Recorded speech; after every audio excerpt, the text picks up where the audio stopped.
I hope you guys are ready for a little bit of hard hitting truth because this segment is going to be basically about how Americans, both as people and culturally, really don't understand democracy and just how much we actually are, in our circumstances right now, anti democratic. Americans, and myself included, I've done it a lot over the years. We've seen the praises of democracy. We say we love it, we got to protect it, we got to expand it. That last part is true. But as I'm going to get to in a moment, it's like protect and preserve what? What democracy? We don't have it. We never did. And here's why. If you look at every aspect of American life, okay, everything from the household to your churches or synagogues or mosques, whatever your religion is, from your schools to your companies, both public and private, none of these are democratic for the most part. Almost all of them, like a good probably 98, 99% of them, are undemocratic, full of unelected profiteers whose sole purpose is to line their pockets. And so when consumers and employees do not have an equal say in a company, you're not democratic at all, not by any stretch of the imagination. When your household, if the man of the house or the wife of the house, whoever's in charge, okay, if they alone, or even just the parents alone, can just dictate everything in the household, that's undemocratic, right? I mean, you want to teach children about democracy, a good place to start is in the household. Give your child the exposure to what democracy is. Give them a say in the day-to-day household operations. Teach them about it first. Show them what it's like to be a responsible homeowner. Okay? You do this early on in life, I guarantee you children are going to grow up with a better understanding of democracy than they have in this country right now. You could follow examples of countries like Germany. Now, I was speaking with a German person through a YouTube thread once, and they gave me some information about Germany, which I found really interesting.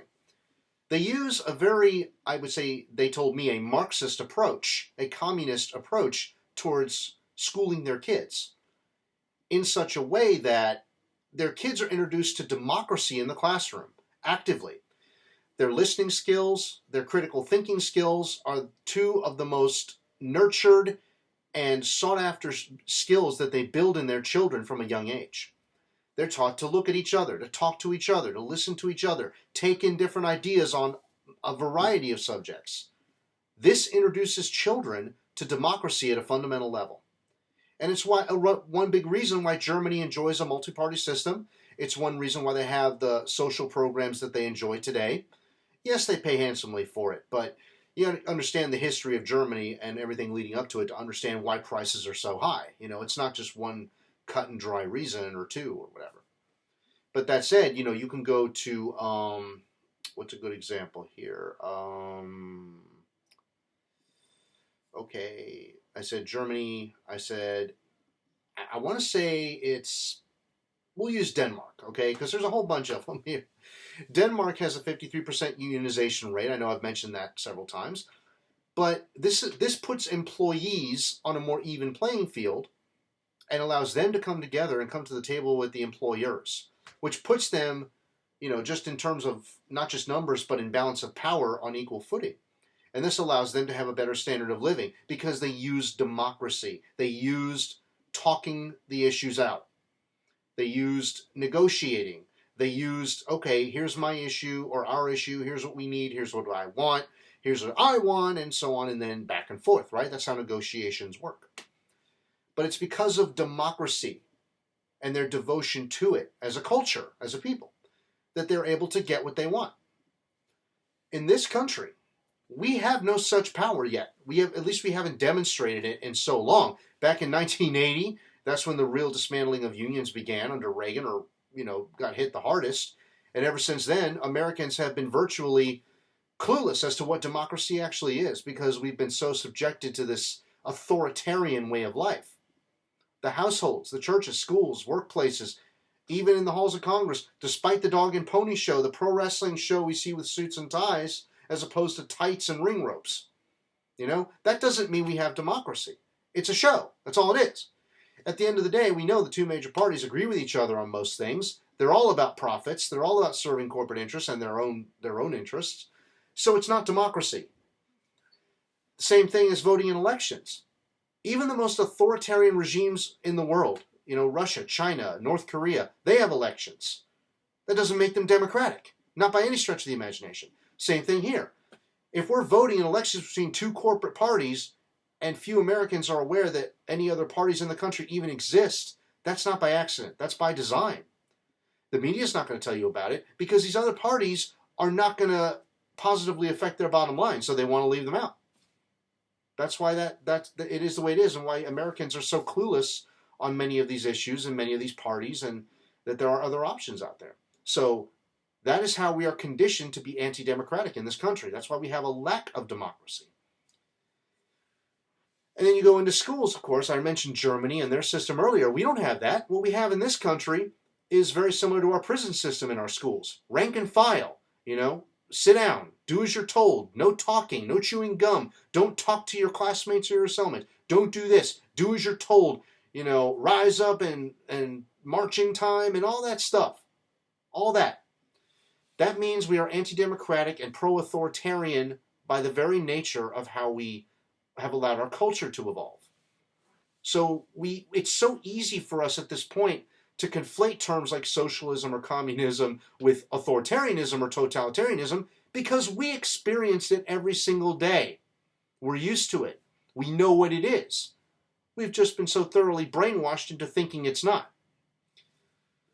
So to say that, we got to protect our democracy and save our democracy, you hear this from Nancy Pelosi and Chuck Schumer and people like that all the time. Hell, they don't even know what it is. They don't know what democracy is. They don't even believe in it. If they did, they would be allowing other parties into the fold and they would stop trying to rig everything. I mean, hell, the DNC, the primaries that the DNC was getting involved in, 2016, 2020, that's a big red flag right there that they don't actually believe in democracy. Another key is how they treat their own base. They sneer at their own base and laugh at them whenever they make a demand. What do you peasants know? Just vote for us so you don't get these Republicans. And then if it happens, it's like, okay, peasants, thanks for voting for us. Now go pull yourself up by your bootstraps. We're not going to do anything to help you. We're just going to pretend to and go along with whatever the Republicans want. That's what they do. Because they're all about profit, which makes them undemocratic by their very nature. And that shows you, again, structurally, how we're also anti-democratic, okay? Because once we elect people, be it Democrat or Republican in this two-party system, both parties are going to serve their own interests and those of their corporate donors. They're not going to listen to their base. The only ones, I should rephrase that, the only ones who are actually going to listen to their base in any meaningful way are the Republicans. Because the voting base for Republicans are so rabid and so frothing at the mouth and out of control in some of their views that these politicians are scared to death of them. They don't want to get their brains blown out by their base. That's why they will, in some ways, bend to their will, aside from outside of their corporate donors, whenever they can. But the Democratic base, on the other hand, they know their base is harmless. They're not going to do anything to stop them, so they'll just do whatever they have to as far as their corporate donors are concerned. And then say, you peasants, what are you going to do about it? And it's no wonder people become disenfranchised by that party and just be like, okay, screw it, I'm throwing my hands up in the air and giving up and saying forget about it. But that shows you also just how Americans don't fully understand democracy. We don't have it. We don't even know what it really is. Democracy is like marriage. It's a commitment. It's a way of life. You have to incorporate it into as many facets of society as possible to call yourselves democratic. And until we start doing that, we really are basically singing the praises of a way of life that's foreign to us. Something that we say we wish we could have, but we don't yet fully understand it. So I would say this. Research democracy. Know what's really involved. Talk to people across the world who actually have much more solid and diverse democratic arrangements. Hell, you can talk to Canada. Even though the Liberal Party and the PC Conservative Party, they're the ones who kind of dominate the narrative, but you also have the NDP, you've got their Green Party, who have a few seats in the House of Commons, by the way. They have a little bit more understanding about it than we do, so you could start with them. You could talk to Germans, you could talk to Dutch, you can talk to the British, you can talk to the French, you can talk to the Spanish or Portuguese. By the way, the Portuguese have, the socialist and communist parties have had a huge impact on their politics for years. You could look at Austria. There was a town, I believe it was, oh God, I forgot the name of it right away. I don't know. It's not Vienna. It's the other largest city. But the Communist Party recently gained a majority in that particular local government. So that's something to look into if you're curious about the effect that such a party can have on democracy, and why democracy is actually so stable if you have more parties involved. But we really need to understand first that if we actually want democracy in this country, we got to understand it first. We got to know what it's really about, what it really entails. The sad part here is that Americans, by and large, are not in favor of commitment. Culturally speaking, we tend to steer away from commitment as much as possible. And that's a big problem. If you really want democracy in America, you can't be afraid of commitment. You've got to embrace commitment. So like marriage, you get a lot of people nowadays not wanting to get married, not wanting to have children. They don't want commitment because they know how unstable everything is. So what's the point? If you try to stabilize it, you can have a monkey wrench thrown into the works with the unpredictable nature of capitalism. Well, it's kind of predictable as well with its, up and down cycles. But it's like, well, what's the point? We're not getting the programs we need. We can't have children. It's going to be too expensive. We can't get married. It's going to be too expensive. We're always going to be fighting over money and blah, blah, blah. But democracy is a lot like that. You have to be able to commit to it. And the more you commit to democracy, the better your results are going to get with time, the better chances you'll have down the road of being able to get married, to have children, to have a stable home, and not have a threat of eviction over your head.